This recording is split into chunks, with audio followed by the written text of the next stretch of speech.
Second ആണ് നമ്മുടെ basic ആയിട്ടുള്ള സ്റ്റാൻഡേർഡ് യൂണിറ്റ്. പക്ഷേ എത്ര ദൈർഘ്യമാണ് ഈ ഒരു സെക്കൻഡ്? ത്രൂ ഔട്ട് ഹിസ്റ്ററി ഒരുപാട് മെത്തേഡ്സ് ഉപയോഗിച്ച് ആക്യുറേറ്റ് ആയ സമയം കണ്ടെത്താൻ ശ്രമിച്ചിട്ടുണ്ട്.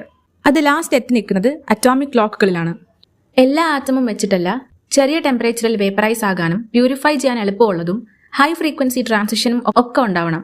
ഉദാഹരണമായി അറ്റോമിക് നമ്പർ 55 ഉള്ള സീഷ്യം ആറ്റം. 55 അറ്റോമിക് നമ്പർ എന്ന് പറഞ്ഞാൽ 55 ഇലക്ട്രോണുകൾ. 6 ഓർബിറ്റിലായി 55 ഇലക്ട്രോണുകൾ. അവസാനത്തെ ഓർബിറ്റിൽ ഒരു ഇലക്ട്രോൺ മാത്രം. എക്സൈറ്റ് ചെയ്യിക്കുമ്പോൾ ഈ ലാസ്റ്റ് ഓർബിറ്റിലെ ഇലക്ട്രോൺ വൈബ്രേറ്റ് ചെയ്യും. വൈബ്രേറ്റ് ചെയ്യുമ്പോൾ വേവ്സ് പ്രൊഡ്യൂസ് ആകും. ഈ വേവ് ലെറ്റ്സ് സേ ഇങ്ങനെയാണ് ഇരിക്കുന്നത്.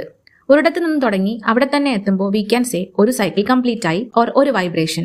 അപ്പൊ അറ്റോമിക് സ്കെയിലിൽ ആക്യുറേറ്റ് ആയിട്ട് മെഷർമെന്റ് കിട്ടണം എന്നുണ്ടെങ്കിൽ ഹൈ ഫ്രീക്വൻസി ഉള്ള ആറ്റം ആയിരിക്കണം. സീഷ്യം ആറ്റത്തിനെ എക്സൈറ്റ് ചെയ്യിക്കുമ്പോൾ അവസാനത്തെ ഇലക്ട്രോൺ 9,192,631,770 ടൈംസ് വൈബ്രേറ്റ് ചെയ്യാൻ എടുക്കുന്ന സമയമാണ് നമ്മുടെ ഒരു സെക്കൻഡ്.